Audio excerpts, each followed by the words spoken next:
Assalamualaikum, gue Fad dari Gadget Talk. Kalau kalian punya budget 15 juta, pengen punya HP yang bisa mendongkrak penampilan dan gengsi kalian, ngapain lagi? Beli iPhone kan?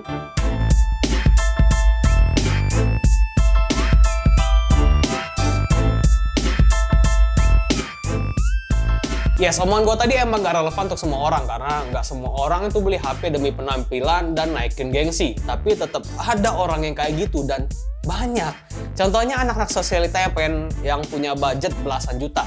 Kalau dilihat mereka nggak fokus di videografi yang dimana itu keunggulan Apple nomor satu menurut gue ya. Terus gaming juga nggak terlalu berat. Ekosistem bisa jadi, tapi gue yakin anak sosialita nggak terlalu manfaatin fitur itu. So apalagi? Ya gengsi. Kalau sebelumnya Samsung rilis Z Flip generasi pertama tuh di harga 21 juta. Jadi buat yang punya budget belasan juta, tentu belum bisa beli HP-nya karena budgetnya nggak cukup. Sekarang si Z Flip generasi ketiga ini harganya 15 juta. Gimana nggak semakin panas gengsi duniawi ya kan? Di budget segitu, lu udah bisa dapetin smartphone dengan gengsi nomor satu di Indonesia, yaitu Samsung. Dan inovasi yang keren banget. Smartphone yang bisa dilipat.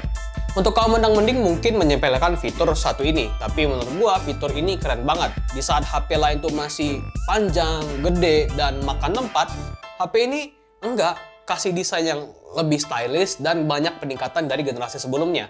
Meskipun masih lumayan mirip dari generasi sebelumnya. Sekarang punya banyak varian warna yang keren banget. Tinggal pilih aja sesuai selera. Tapi kalau gua sih, sekeren apapun desain HP, tetap gua pakein skin dari Exacode biar kelihatan lebih unik, personal, dan bikin HP-nya bertekstur jadi nggak licin pasti pegang. Sekalian jadi proteksi, jadi bisa melindungi si HP dari goresan-goresan halus juga. Buat yang pengen HP-nya jadi keren kayak gini, bisa meluncur ke exacode.com atau linknya ada di deskripsi. Ingat, pakai link ada di deskripsi biar kami dapat cuan untuk beli boba. Dibanding generasi sebelumnya nih, build quality HP ini berasa lebih solid dan lebih mewah. Udah pakai bahan kaca berlapis Gorilla Glass Victus khas HP mahal. Dan framenya juga dipakein bahan aluminium. Kekurangannya dari generasi sebelumnya pun udah hilangin sedikit-sedikit ya. Sekarang udah pakai IPX8 water resistant yang bisa buat HP ini tetap aman kalau mau dicemplungin ke dalam air. Mau coba? Silahkan. Kalau gua sih enggak, soalnya HP ini pinjaman dari Exacode. Udah minjem, rusakin, sakit. Tapi yang buat gue seneng banget itu ada peningkatan di cover screen-nya. Sekarang jadi lebih luas dan lebih guna. Ukurannya 1,9 inch dan tetap pakai panel Super AMOLED. Otomatis kualitasnya bagus banget dan secara fungsional lebih banyak. Bisa lihat jam, notifikasi, atau music player, alarm, voice recorder, timer, jadwal, dan masih banyak lagi. Yang paling kepake buat gua sih ya tentu notif, jam, dan kamera. Jadi kita bisa selfie tanpa buka HP-nya dan bakalan gua bahas lebih lengkap nanti.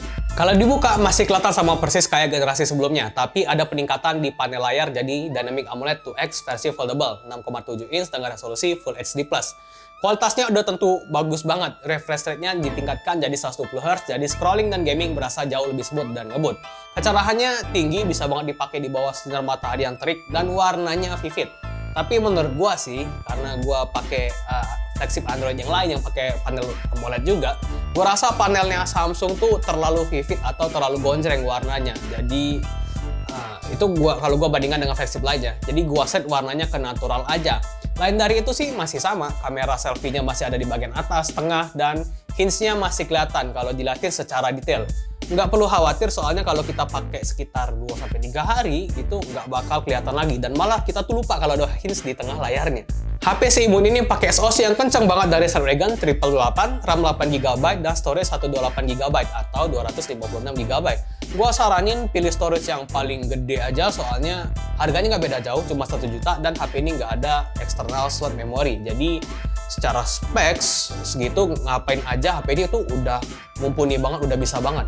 Mau penggunaan ringan kayak Netflix, sosial media, balas email, ataupun sampai multitasking itu aman. Dan gaming rata kanan di HP ini pun bisa banget. Nggak ada lag-nya sama sekali. Gue coba main game Pokemon Unite dan Lost Centuria, itu Pokemon gue mainin rata kanan 60 fps, dan kalau Centuria rata kanan juga tapi 120 fps selama 2 jam dan aman-aman aja, kecuali kalau kita mainin pakai game yang super berat, super barbar kayak Genshin Impact. Nah, HP flagship lain pun bakalan panas dan ada frame drop juga, dan nggak terkecuali si HP ini. Dan yang harus jadi catatan adalah baterainya. Masih sama kayak generasi sebelumnya, itu di 3300 mAh, dan charging speednya sama 15 watt juga dengan baterai sekecil itu yang nggak sampai 4000 mAh. Sebenarnya Bisa-bisa aja sih gua pakai satu harian full tanpa ketemu charger, tapi penggunanya harus lebih santuy, lebih berfokus ke sosmed, Netflix, dan gaming yang sekedarnya aja. Screen on time 5-6 jam aman lah, tapi kalau maksa dipakai gaming terus-terusan, ya HP ini bakalan nggak sanggup dipakai satu harian full. Toh gua yakin yang beli HP ini nggak mungkin gamers barbar, yang nggak mungkin orang yang fokus game, iya kan? Jadi untuk masalah baterai sih bisa dimaklumi. Yang ngeselin tuh cuma chargernya aja. Ini kan 2021, charging speed masih 15 watt. Mana di box ini nggak ada charger lagi, kan ngeselin. Kalau misalkan kalian ngerasa screen on time 5-6 jam itu nggak cukup, tips dari gua sih buat ngakalinnya itu kalian sediain wireless charger di meja kerja ataupun dekat tempat tidur. Jadi kalau misalkan kalian lagi kerja, nggak pakai HP-nya atau lagi tidur, ya taruh aja di wireless charger, tinggal taruh dan tanpa kabel itu HP-nya udah bisa ngecas. Dan pas kalian mau beraktivitas dengan HP-nya ya tinggal ambil dan kalian bisa pergi kemana aja tanpa takut kalau baterainya itu bakalan habis kan. Terus ada juga yang sampai DM ke Gadget Talk untuk bahas user experience dari si Z Flip ini dengan One UI. Oke, gua bahas, tapi yang perlu diingat kalau masalah software ataupun user experience itu balik lagi ke selera ya. Nyaman di gua belum tentu nyaman di kalian. Jadi ya ini pure selera, dan menurut gua One UI 3.1.1 ini yang berbasis Android 11 udah bisa kasih user experience yang nyaman banget. Wajar kalau orang tuh banyak yang suka dengan One UI-nya Samsung. Tampilannya tuh cakep, fresh dengan ikonik ala-ala One UI, scrolling dan multitasking merasa smooth, dan fitur-fiturnya juga banyak. Yang bikin gua nggak bisa jadiin One UI itu sebagai skin Android terbaik versi gua, yang pertama itu adalah kustomisasi yang kurang. Jadi kalau mau lebih leluasa itu mesti pakai third party launcher kayak Nova ataupun Hyperion. Kedua, gua masih nemuin iklan di aplikasi game launcher. Iklannya sepele sih emang, tapi kan ini flagship. Kok masih nyelipin iklan gitu? Apa bedanya sama Xiaomi? Terus yang ketiga ada di bloatware. Banyak banget coy, kalau aplikasi tambahan untuk syarat tag ADN aja gua maklumin lah. Tapi aplikasinya Samsung itu terlalu banyak menurut gua. Sebagian bisa di-uninstall sih, dan menurut gua enaknya untuk HP baru nggak perlu diinstal sebanyak itu. Jadi kalau username memang merasa perlu, ya tinggal install aja. Well, itu pendapat pribadi gua, bisa setuju dan bisa enggak. Kalau kalian setuju atau enggak, komen aja di bawah. Lanjut kita bahas kameranya. Kalau gua lihat specs ya, masih sama persis kayak generasi sebelumnya. Masih pakai kamera wide beresolusi 12 megapiksel dengan sensor Sony IMX563. Kedua ada lensa ultrawide 12 megapiksel dengan sensor Sony IMX256 dan kamera selfie 10 megapiksel dengan sensor IMX374. Saran gua nggak perlu peduli dengan angka resolusi dan sensor yang dipakai, soalnya hasil fotonya tuh bagus banget. Khas kamera flagship belasan juta. Tapi sebelum kita bahas sampel fotonya, gua kasih tahu dulu kalau pas gua nilai sampel foto dari HP ini, layarnya tuh gua set ke mode natural, bukan vivid.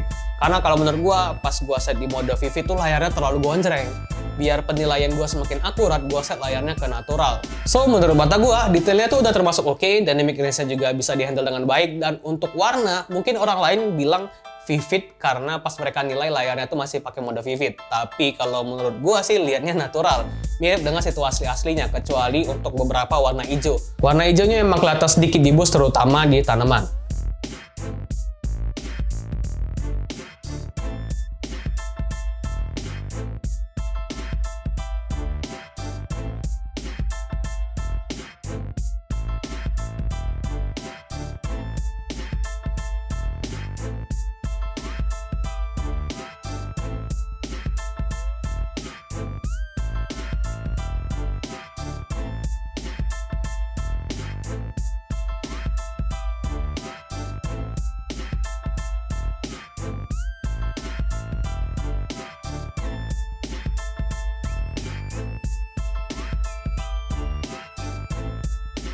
Terus untuk foto potret sebenarnya udah bagus, tapi masih suka miss blurnya. Lihat aja di tali maskernya dan di tumbuhan di sekitar.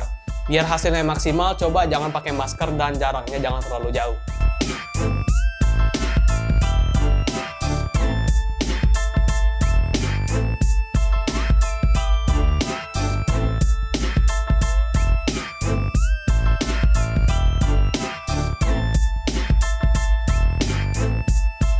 Untuk lensa ultrawide sebenarnya udah bagus, detailnya juga udah cukup oke, asalkan jangan di kondisi kurangan cahaya aja.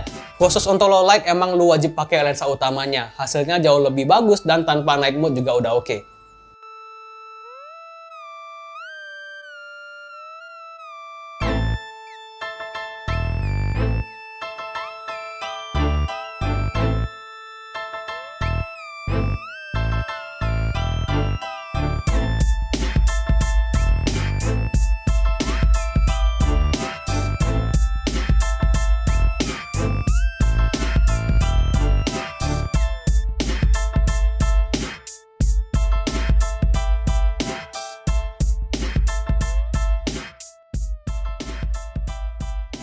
Untuk kamera depannya sebenarnya udah bagus untuk standar kamera depan khas flagship. Tapi karena kita bisa manfaatin cover screen-nya, otomatis kita bisa pakai kamera belakang untuk selfie.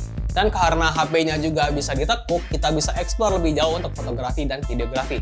Contohnya misalkan lu mau bikin TikTok nih, tinggal record aja dan nggak perlu pakai tripod lagi. Anyway, untuk selfie pakai kamera utamanya, gua kurang rekomen karena hasilnya sempit banget. Dan mungkin karena tangan gua yang kurang panjang, efek nggak pernah maling kali ya. Jadi gue lebih suka pakai lensa ultrawide. Hasilnya jauh lebih bagus, malah untuk foto rame-rame ini lebih bisa kepake.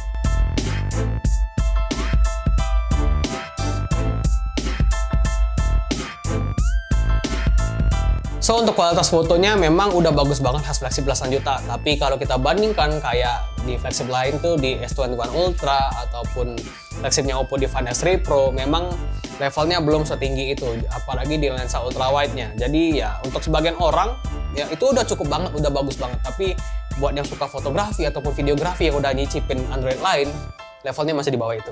Kalau video bisa rekam sampai resolusi 4K 60 fps dan nggak stabil. Jadi gua rekam di 4K 30 fps aja dan beginilah hasilnya.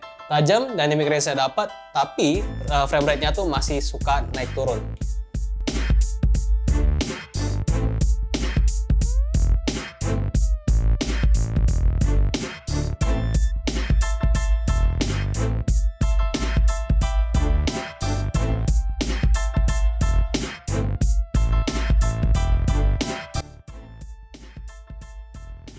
Rekaman di kamera depannya Samsung Z Flip 3. Ini kamera depan yang bukan yang belakang.